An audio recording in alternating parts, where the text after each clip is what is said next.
So, according to me, and I guess also Google, monster romance has been gaining traction a lot in this last decade. If you love these and you want to feel validated, or if you're extremely confused and you want to know why, stick with me and we're going to answer the question, why are so many women falling for monsters and aliens? Also, let me know if you're from Montana. Apparently a lot of monster romance fans are from Montana, at least according to Google Trends, so you are keeping this genre alive. But before we get into anything too serious, I have a bit of a warning. If you are here because you like my previous and hopefully future content, but this topic is not your cup of tea, I still like you and you don't have to be here. If you are here because you are sad and lonely and the idea of women enjoying a fictional character boils your blood, do remember you have free will. Well, that's philosophically debated, I suppose, but not on this channel, and you do not have to remain and trigger your fragile sensibilities. Also, this video is not made for children. That is all. Let's discuss monster romance and male anatomy. So just so you know, I am putting this part first because to me it's the least important and we're going to get into some of the deeper concepts later, but that being said, it's still definitely part of the appeal. And quick reminder that no genre is a monolith. For example, in this genre we have Tusk love, which is very, very fantasy forward with a lot of world building, and in the same subgenre, I suppose we also have Morning Glory Milking Farm, which on second thought we're not going to get into in this video. Anyway, back to anatomy. When it comes to the anatomy in these books, there are two camps. The first one is it was made for me, and the second camp is it is so foreign that I don't know if our love can overcome the obstacle. Let's go ahead and get started with the first one. It was made for me. In these books, it is shaped so perfectly that it enhances the experience naturally. The guy in these books does not have to be that experienced because Mother Nature gave him an anatomical upgrade. He doesn't have to know what he's doing because it's kind of just designed to work. An example of this is found in the series that starts with Ice Planet Barbarians by Ruby Dixon. In this world, every blue alien is equipped with something called a spur. Most of the alien men in this world are inexperienced, but luckily for them, they don't need to be because nature gave them such a fierce anatomical upgrade. The second camp is, it's so foreign, I don't know if our love can overcome the obstacle. In these books, the act of copulation is a daunting task. Will it work? Will it hurt?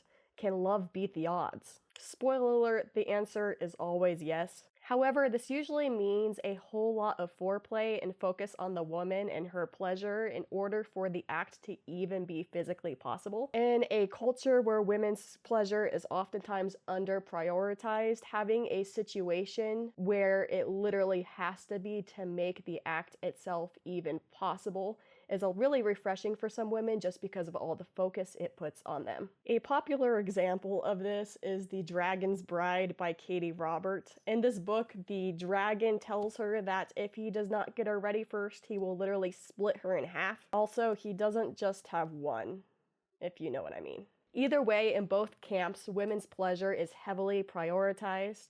And when other media, like Hollywood, makes it look like women can have fun after 10 seconds with no foreplay, this is really refreshing to some women. I've noticed something much more important from reading more of these than I've previously admitted to, and no, this is not the full stack of books I've read in this genre. I believe a huge part of the appeal is that the female main character and the monster male character come from such different cultures and ways of life. But that difference isn't the appeal itself, it causes the appeal. The actual appeal is that the monsters and aliens in these books put a lot of effort into understanding their love interest, and they have to put a lot of effort into it because they don't come from the same culture and they're not the same species. They notice things, they ask questions, they observe everything because everything about her is unfamiliar to them. Many women seek deep emotional connections and they seek to be seen and they seek to be understood. So when they see a character putting in so much active effort to truly understand the love interest in the story, it deeply resonates with them as something that they would like in their own life. In this book, A Soul to Heal by Opal Reyne, the Dusk Walker, who is this guy who has like the skeletal face that looks like he's like a bunch of different animals combined.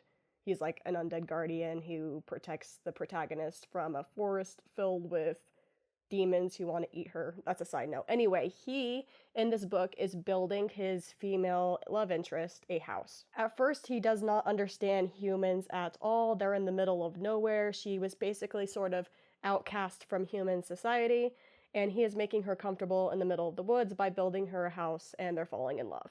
As he goes about this process, he is learning everything about her. He's asking her questions, he's learning human customs, and he's recreating all these human customs by building her a house, building her furniture, making sure she gets the objects she needs to be comfortable.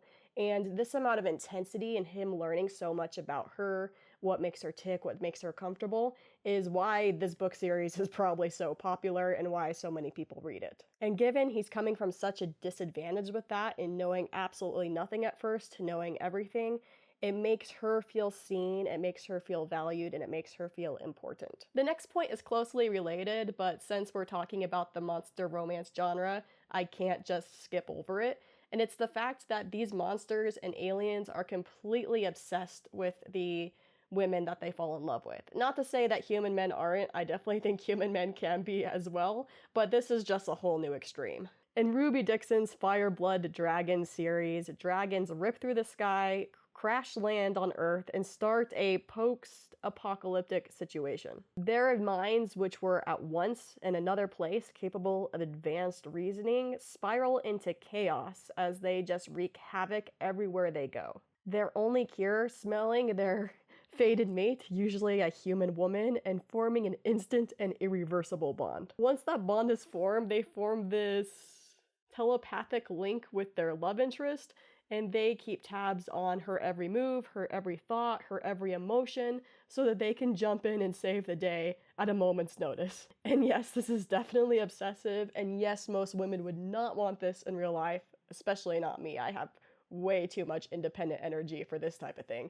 But for the few hours that they're reading this book, it can be really entertaining and it can feel very comforting to have someone right there for you whenever.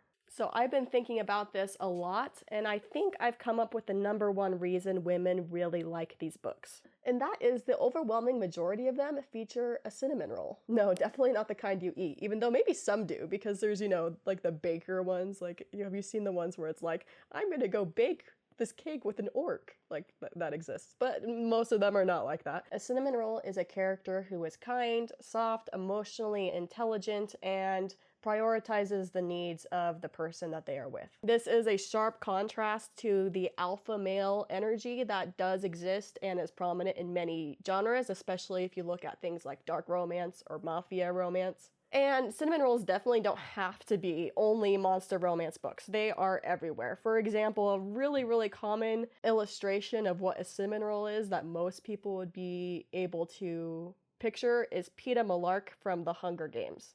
This guy is artistic, he is emotionally available, he is prioritizing Katniss and taking care of her in a way that's really, really resonating with a lot of people because of his emotional intimacy and ability to form that bond. But here's what's interesting. In monster and alien romances, almost every single male main character has this same energy. They're gentle, sweet, hyper-aware of the emotions in the room, and almost obsessively so, even in the ones that are very spicy.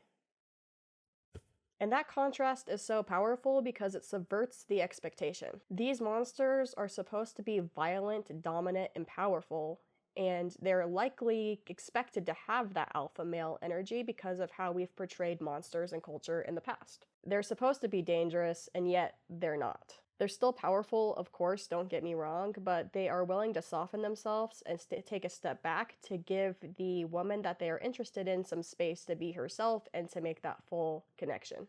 They make her feel safe and seen and powerful in her own right, while still appearing masculine in several, especially physical ways. They're thoughtful listeners, and they care so much about consent to the point where it's almost too much. And that energy to a lot of women is irresistible. And before I wrap this video up, I want to address a common critique I hear of this genre, mainly from people who don't read the genre. And that is, are women normalizing bestiality? And I get why, if your brain's a little turned off and you're not thinking about this that deeply, someone might wonder this topic, because there's orcs and minotaurs and blue aliens.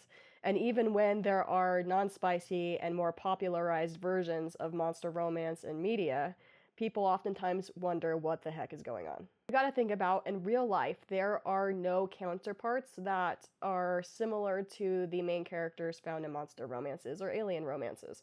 There is no wild animal that has intelligence, and there is just no real alien life that we have found. So there's really nothing that this directly compares to. I promise you that women are not about to run into the woods and shack up with wolves and bears, and this is not something you need to worry about. The reason is, the characters in these books look monstrous, but they are not animals. They are intelligent, they're emotionally complex, and they have a lot of advanced reasoning. It's definitely not bestiality, it's fantasy.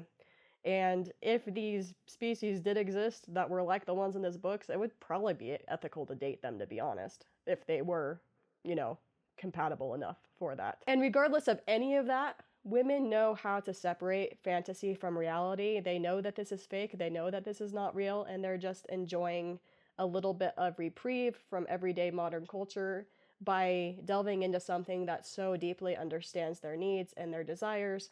And then when they close the book, they go back to their normal life and they go back to their normal relationships, and it's not really harming anybody. If you'll excuse me, I have another subgenre to extremely overthink.